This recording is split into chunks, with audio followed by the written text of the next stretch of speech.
Morning everybody. Today I'm going to do a review on my Fliegerduffel carry-on bag from Maxpedition. I just took a trip down to Florida for a week to take some classes, and I used this as my carry-on baggage, and it is by far, and I used to travel for business a lot, the most flexible, best carry-on bag that I have used, and I'll share some of the reasons for that as we go through this review. First thing is, it is extremely heavy duty. The bag itself is made out of 1000 denier, water and abrasion resistant ballistic nylon. All of the fabric is treated with Teflon fabric protector. They've got heavy strength YKK zippers. The zippers are really beefy on this, and even though I overstuffed it a lot, I never have had a problem with any of the zippers on it.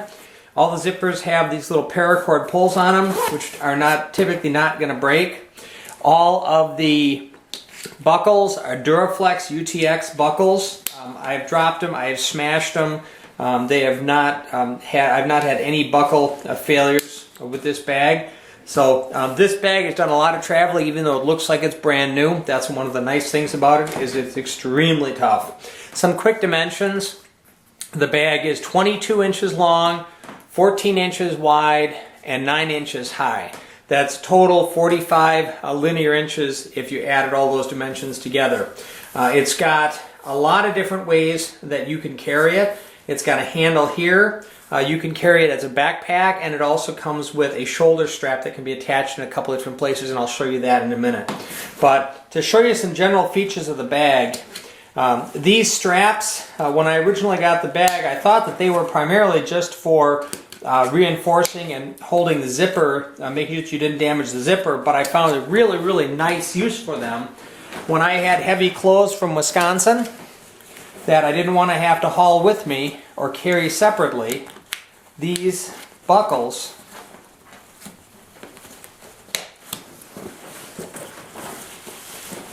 hold a shirt very comfortably, just like that. And I actually had a heavy shirt on one side and then my vest on the other side. I just put everything into one nice comfortable package when I did that. So that's another use for these buckles, which is kind of handy, kind of nice to have. All of the straps have strap retainers on them, elastic strap retainers, so you don't get straps that are laying all over the place when you tighten them down. It has on the top here, it's got a slip pocket, and that sleeve pocket is 10 inches deep and about 6 inches across. I can comfortably fit my Kindle into this pocket without any muss or fuss. I can even include some power units or things to charge it with in there, so that works real well. It's got 2 side pockets on it. Side pockets are nice and accessible. You can see here you've also got some mesh pockets to hold things in place. The side pockets will fit a magazine pretty easily. It's tight for the magazine, and you have to tuck it underneath the lid here, but it does fit the magazine without folding it. So you can put magazines or newspapers on the sides or other small things that you don't want to have to dig for. That'll work out real well.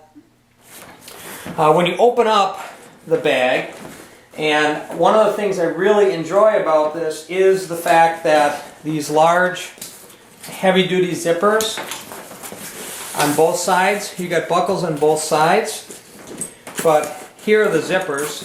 You can see you can lock them together if you decide that you want to secure the bag, but the way that they unzip is leaves one hinge in the back here,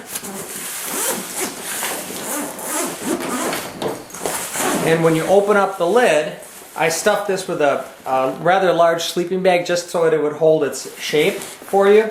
It's got two zip-out pockets on the top here. They're flat, but they're probably a good inch deep, and probably, 4 inches by maybe 8 or 10 inches deep. So you got 2 nice zippered pockets, one on either side. They are not accessible from the top, but what's nice about that is just one lock on the overall zipper will secure all these pockets. You don't need to worry about different things. When you open up the interior, there's one set of straps here, and that set of straps will secure inside, whatever you have in the bag.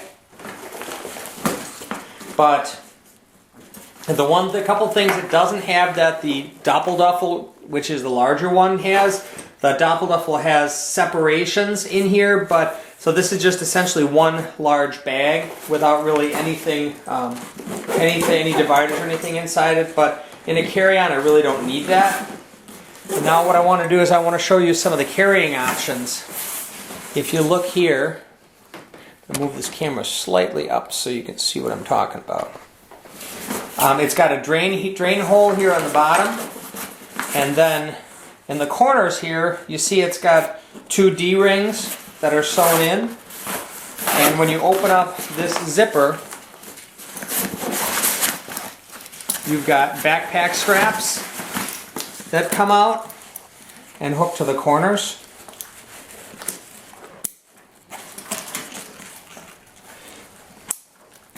And that you got nicely padded shoulder straps, no problems at all with the shoulder straps. And then you actually even have you've got a sternum strap here with with a little bit of flex here. So it's a very, very comfortable way to carry the pack. In addition to the shoulder straps, it also comes with an adjustable just standard shoulder strap, and there are D-rings here on the top, so you could carry it vertically. Again, the same thing, they just snap in.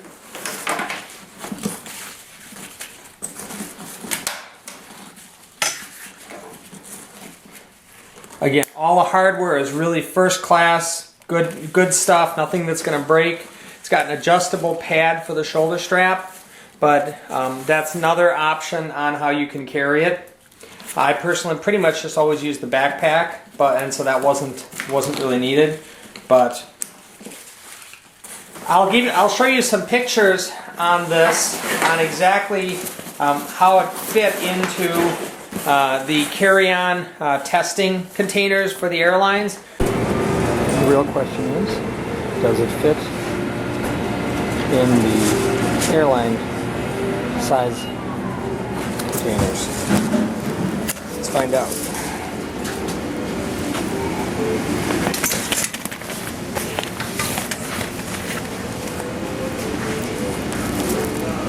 Yep, fits comfortably.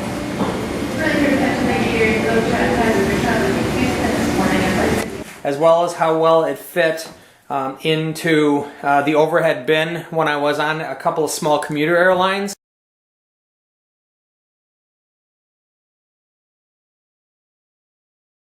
I had a few airlines where basically anyone that had a roller bag had to check that bag, had to gate check that bag, and then there was a huge long line of people waiting to get their gate check bags when we got to where we were going. I was about the only person with a bag this size. It fit into any overhead bin that I managed to find. Even on some of the real small commuter airlines, this fit into the overhead bag. You got a reinforced handle up here that you can carry. Reinforced handle over here that you can carry. It's got PALS webbing if you decided that you wanted to hook outside pockets onto it. It's got webbing here on both ends, and it's got webbing on both sides. I didn't really use it for anything, but it is available if you decide that you want to use it. So that's my review today for the Fliegerduffel bag. I'm going to do another video that will show you on the bag that will show you the comparison between the Doppelduffel and the Fliegerduffel. This is not a cheap bag. This bag retails, or the suggested retail price for the Fliegerduffel is $195. By looking around, I found it for around in the neighborhood of $140. But it's a great bag. It is everything that I need or want for a carry-on. And I really, really recommend it. I really have not found any downsides to it. It's tough. The bag itself is lightweight. It's not bulky. It's You get as much in here as you're going to get into any carry-on that's out there. And that's my review today on the Maxpedition Fleigerduffel bag. If you have any questions, please post them in the comments and I will do my best to answer them. Thanks. Have fun. I hope you enjoyed the video. If you did, please make sure that you favor the video and subscribe to my channel. Aside from that, have fun, be safe, and hey, take your kids camping. Have a wonderful day, everybody.